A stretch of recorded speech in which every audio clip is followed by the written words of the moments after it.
दिल्ली की रहने वाली गीता जायसवाल जिन्होंने इस लॉकडाउन में अपनी बेटी की पढ़ाई और घर की जिम्मेदारियों को पूरा करने के लिए एक इडली सांभर का स्टॉल खोला। आज गीता जी उस इडली सांभर के स्टॉल पे 30 रुपए पर प्लेट इडली बेचकर अपने घर का खर्चा चला रही। 65-70 बच्चे लगभग थे। 3-4 दिन के अंदर सारे बच्चे मतलब 15 बच्चे एक बार में, 10 बच्चे एक बार में, मतलब एक बार ही सारे बच्चे चले गए थे। तो मुझे बहुत प्रॉब्लम हुई कि अब क्या होगा आगे जी, मतलब बेटी की पढ़ाई लिखाई सब बचा हुआ था।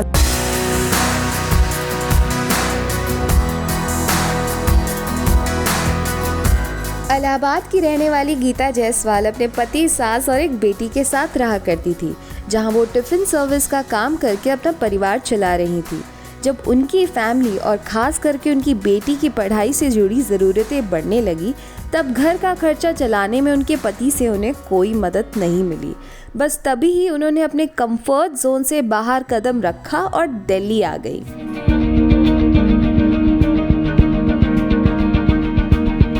जब दिल्ली आई तो यहाँ भी बहुत संघर्ष किया मैंने, मतलब बहुत काम करा। कहते हैं ना कि जीवन में रिश्तों में बदल जाते हैं तो इंसान को जीने का तरीका भी बदल जाता है इंसान का। सोचे थे कि कहीं जॉब करूँगी अच्छे से, मतलब पढ़ी लिखी थी ना, तो मतलब सोचा था कि कुछ करूँगी ऑफिस में जॉब अच्छे से। तो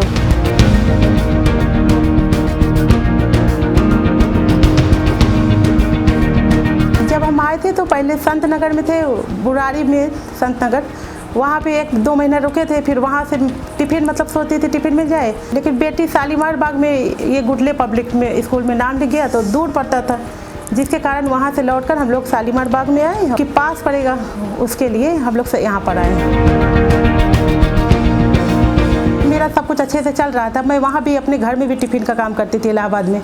मैं मेहनत करते नहीं चूकती थी और मेहनत किया तो उसमें मैंने अच्छा खासा मेरा टिफ़िन हो गया।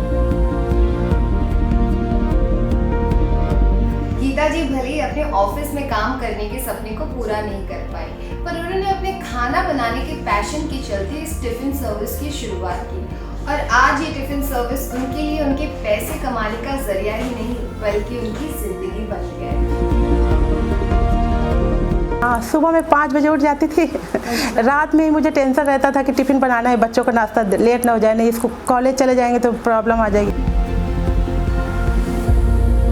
धीरे धीरे गीता जी ने टिफिन सर्विस का काम करके लगभग 65 से 70 बच्चों को जमा कर ही लिया था और उन बच्चों में उनकी टिफिन का डिमांड इतना ज़्यादा बढ़ गया कि उनकी ज़िंदगी की गाड़ी फिर पटरी पे आ ही रही थी कि लॉकडाउन हो गया और उनके लिए चीज़ें और मुश्किल हो गई।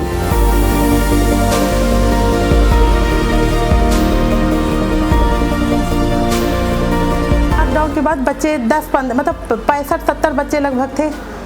3-4 दिन के अंदर सारे बच्चे मतलब 15 बच्चे एक बार में, 10 बच्चे एक बार में, मतलब एक बार ही सारे बच्चे चले गए थे। तो मुझे बहुत प्रॉब्लम हुई कि अब क्या होगा आगे जी, मतलब बेटी की पढ़ाई लिखाई सब बचा हुआ था, लेकिन सारी दिक्कतें आई। फिर तब से मैंने, अगर कहते नहीं कि जीवन में अगर कोई हेल्प करता, जैसे हस्बैंड या कोई हस्बैंड हेल्प करते तो थोड़ा से मतलब मैं ना सोचती कुछ 5 महीना बैठ के घर में मैं बिता देती, कोई नहीं था, इसलिए मैंने फिर से ये इडली सांभर का छोटा सा स्टॉल लगा के मैंने चालू कर दिया ये काम।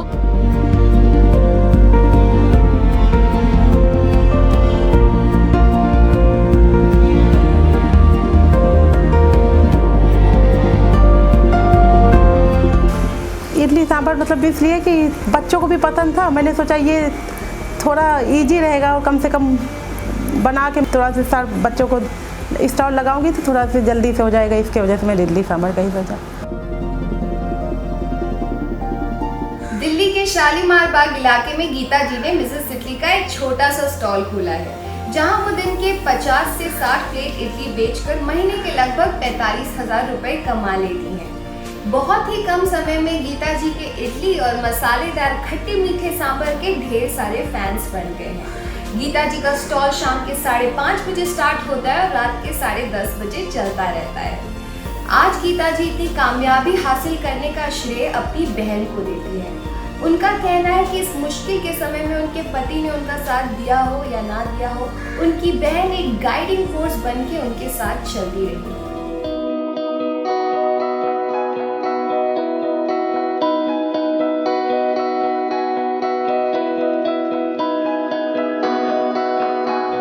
कहते हैं कि मतलब भाई भाई दुश्मन हो सकते हैं, लेकिन बहन बहन कभी दुश्मन नहीं हो पाती। मेरी बहन ने बहुत मदद किया, मैं उनका मतलब क्या बोलूँ मैं ना कि नहीं बोल पाती। मैं उनके लिए तो बहुत मतलब इतना रिस्पेक्ट है कि मैंने किस जन्म में अच्छे काम करे थे जो हमारी बहन, बड़ी बहन हमको ऐसे मिली। हर पग में, हर दुख में, हर गम में उन्होंने साथ दिया। आज तक मेरा साथ देने के लिए अभी तक वो मौजूद है, समझ लीजिए, तैयार। आज गीता जी अपनी ज़िंदगी में बेहद खुश और आत्मनिर्भर है और उनके मन में अब हर मुश्किल को पीछे छोड़ जाने का जुनून ही नहीं, बल्कि जुनून है आगे बढ़ते रहने का। कोई भी काम हो, किसी से मतलब कोई उसमें शर्म नहीं आनी चाहिए कि मैं ये कर रही हूँ, क्योंकि काम तो काम होता है इंसान को। कोई इंसान खाने को कोई मतलब कोई हेल्प करने वाला नहीं रहता संसार में अपना, इसलिए अपने से ही इंसान को आगे बढ़ना चाहिए। काम करना तो ज़रूरी है सबके लिए।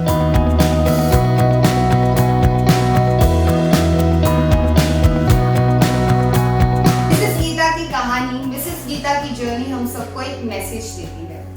वो हमसे ये कहती है कि आज के ज़माने में किसी भी आदमी, किसी भी औरत, किसी भी इंसान के लिए अपना खुद का पैसा कमाना कितना इम्पोर्टेंट होता है, क्योंकि आज के ज़माने में कोई भी रोल जेंडर बेस्ड नहीं होता है। गीता जी ने बड़ी बहादुरी से अपनी मुश्किल को पीछे छोड़कर आई है और उनकी ये कहानी ये एक एग्जाम्पल सेट करती है, ये एक इंस्पिरेशन सेट करती है। आई होप आप इस एग्जाम्पल, इस इंस्पिरेशन और इस कहानी को ना भूलें। This is Trishna Goswami signing off. Stay tuned to Ponytail Street Stories for more such inspirational content.